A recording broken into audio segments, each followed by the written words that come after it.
Effective management of Ebola requires daily monitoring for a period of 3 weeks of all those coming into contact with an infected person, isolating and treating patients immediately, ensuring safe funeral and cremation practices to prevent the spread of infection, and trained staff must be on hand in the places where they are most needed. As the situation evolves, the international community must be able to react quickly and adjust their operations accordingly. Même si on a réussi à contrôler dans un endroit, ça ne veut pas dire qu'on a gagné. Donc, il faut pouvoir avoir aujourd'hui la souplesse de tout ce qui a été promis, de pouvoir le rediriger aux endroits chauds où on a des alertes aujourd'hui. For example, the number of cases in Liberian capital Monrovia is dropping, so the capacity of its treatment centres currently exceeds requirements. Now the most urgent is to restore health services, in spite of the virus, and ensure that it doesn't break out elsewhere. Raising awareness among communities is absolutely vital in the other regions of West Africa where the epidemic continues to spread. Containing the Ebola epidemic demands resources that the countries concerned quite simply cannot provide alone.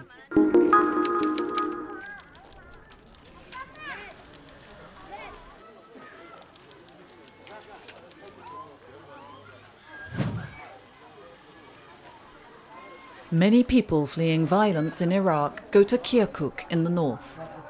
Half-built buildings become home to whole families who have been forced to leave everything behind. Here they are safe, but they receive almost no humanitarian aid. No one has come to see us. No UN agency or anything. Just the governor of Kirkuk and the Red Crescent. No one else.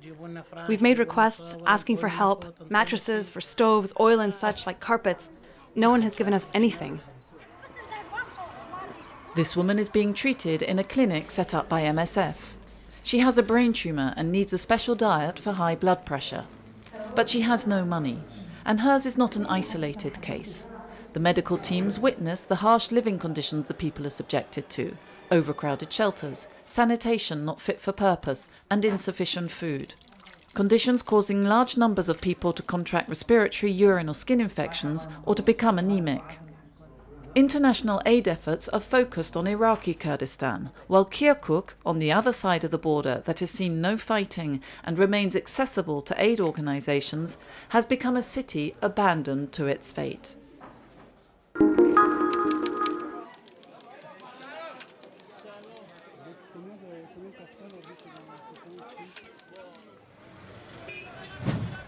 Sangahis, UFOR, MISCA, MINUSCA.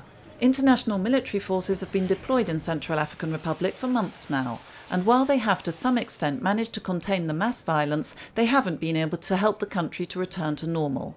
MSF is witnessing the dire reality, particularly from the security and humanitarian perspective.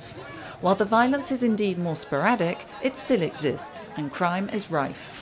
Aujourd'hui, ce qui est frappant en Centrafrique, c'est cette espèce de sentiment un peu de désespoir qu'il y a. C'est-à-dire qu'il y a eu énormément d'aide internationale qui s'est déployée.